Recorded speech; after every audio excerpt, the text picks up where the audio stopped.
Welcome to the greatest day of our football life. There's a chance Jon Gruden's lawsuit against Roger Goodell could force the NFL owners to fire Goodell, or at least not give him another contract. I'm Brandon Perna, and today I'm going to explain how that's a real possibility. And as a disbarred attorney, my insight is prudent or pertinent. I don't know. That's why I don't practice. Plus, a key update on the Dan Snyder situation. John Madden officially gets the Madden 23 cover and the most ironic firing in football. Let's feast on that glorious NFL news today on That's Good Sports.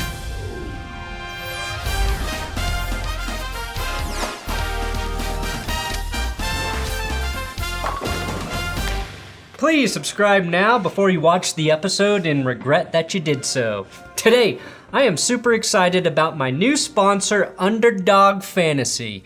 If you haven't played fantasy football with Underdog, you are missing out. Now, I'm going to be posting some links on Twitter so you can draft against me on Underdog. And I'm going to go nuts with their Best Ball Mania 3 tournament. All summer long, you can draft fantasy teams in 12-person leagues.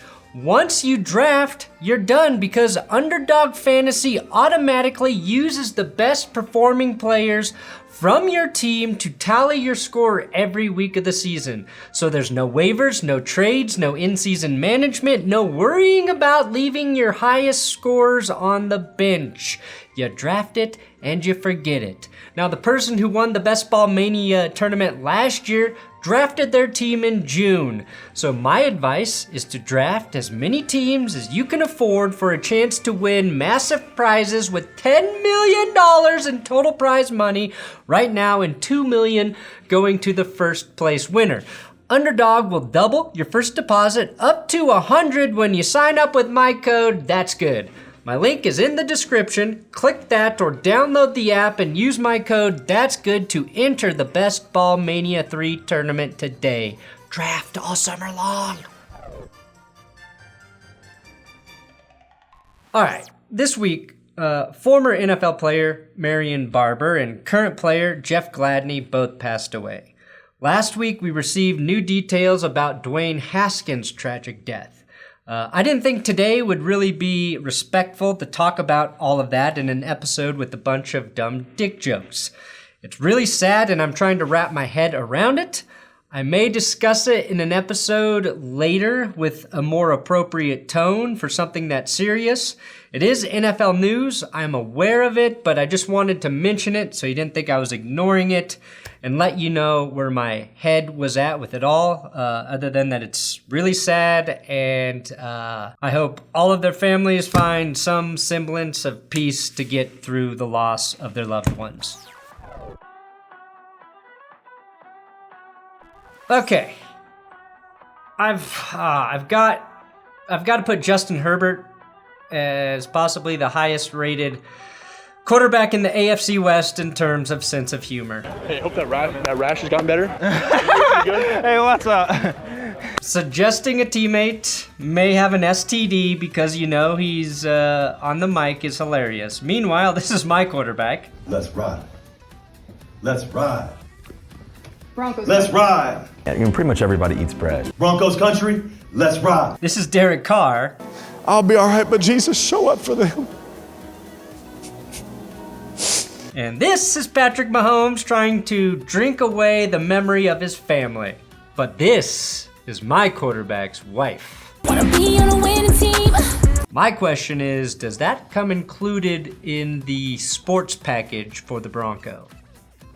Or is that an additional add-on? Johnny John!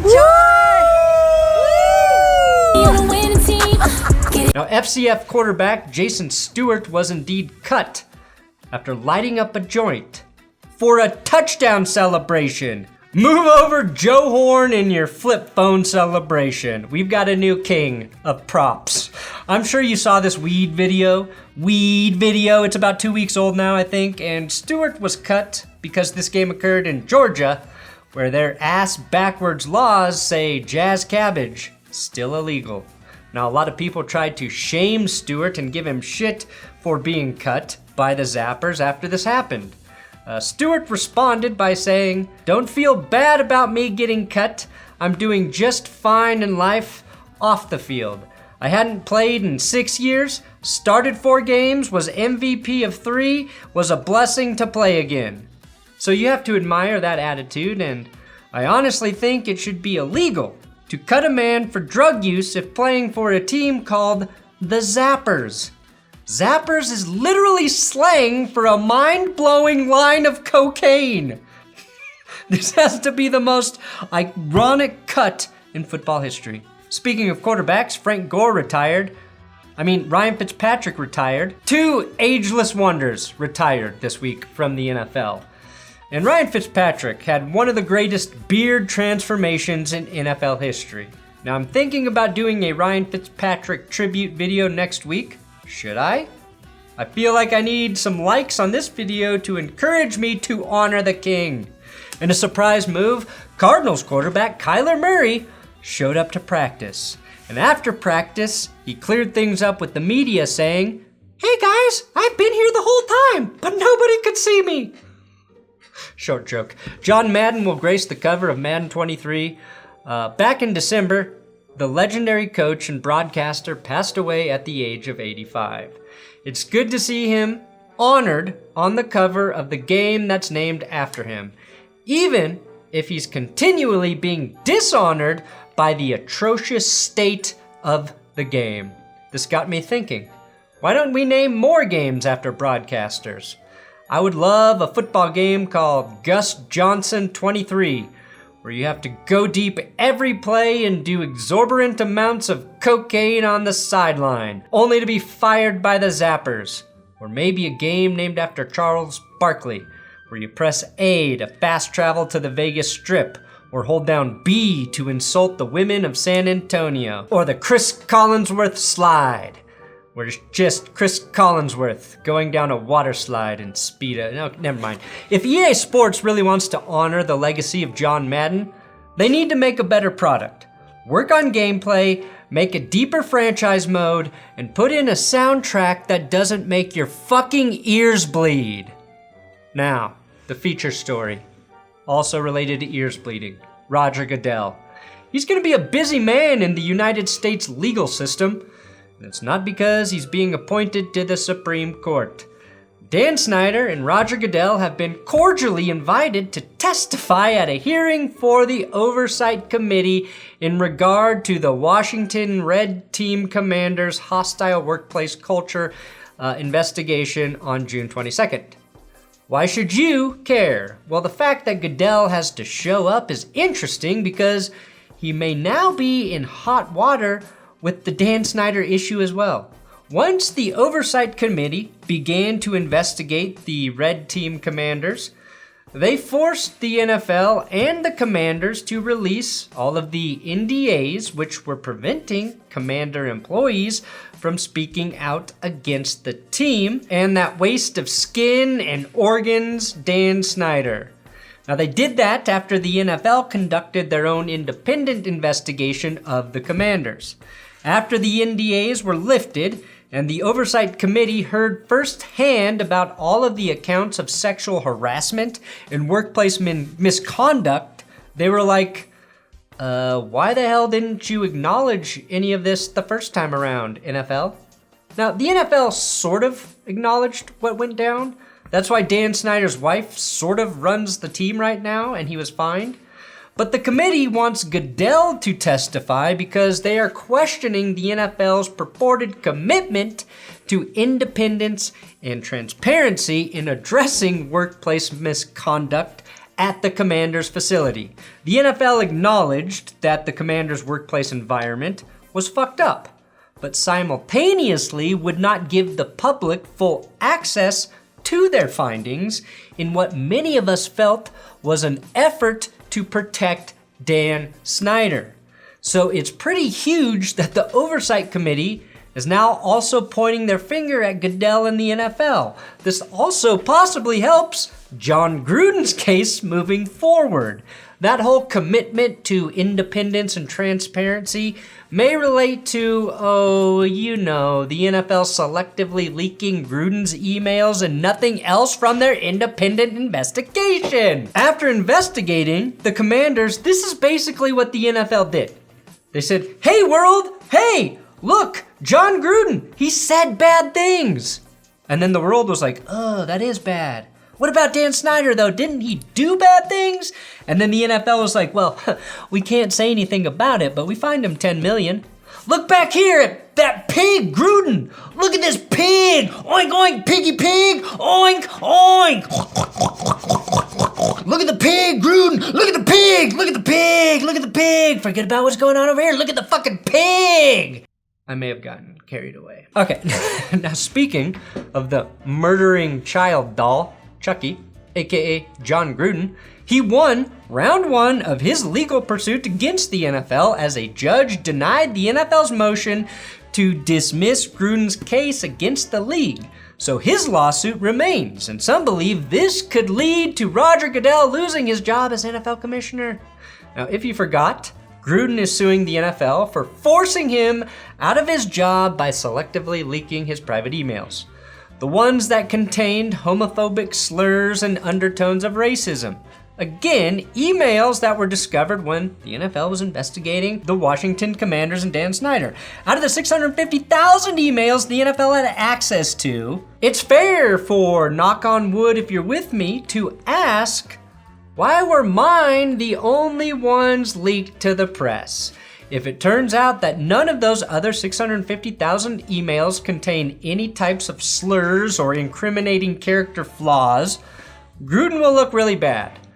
My guess is that there are numerous NFL coaches and executive level personnel who look bad via private email exchanges, possibly including one Roger Goodell. And I'm guessing that based on Gruden's confidence to fight one of the most powerful leagues on earth. Now, Jon Gruden first filed the claim against the Raiders, but he and the Raiders settled Jon's claim against the team right after he stepped down as coach. I don't really remember that, but what it means is that the Raiders, aka Mark Davis, are supporting Jon in his crusade against the NFL. It sounds like Gruden agreed to step down peacefully, file the claim, and then promised to settle that claim for a financial sum. This is actually pretty crazy because Gruden is now being represented by the same attorneys that represent Mark Davis and the Raiders. So Gruden filed the lawsuit against the NFL via the Raiders legal team. Why might Goodell actually lose his job? This idea was recently floated by Sports Illustrated, and while it's a stretch, I think there's a chance that at the very least, the 32 owners would consider moving on from Goodell in 2024 when his contract is currently up. Since Gruden's case was not dismissed, Gruden's legal team can begin the discovery process to determine if the NFL conspired against him and the Raiders. As they dig through Goodell's laundry, the question is, what will they find? If it's nothing, then Mark Davis may be the one on the hot seat for being an owner supporting a coach going after the league. My guess? They find dirt. Filthy, filthy dirt on the commissioner. However, the NFL will appeal this ruling, so they may have to wait before they start unearthing Goodell's dirty secrets. Possibly the secret of him freezing the sperm of every first overall draft pick dating back to 2006. Wow, your son really looks a lot like Mario Williams, Mr. Commissioner. Now we know why. When they are ultimately allowed to dig into Goodell, he will have to turn over emails, phone logs, texts, metadata, all the shit he wanted off of Tom Brady's phone that Brady destroyed back from Deflategate. Keep in mind, Goodell has been in power for a long time, and not every owner loves him.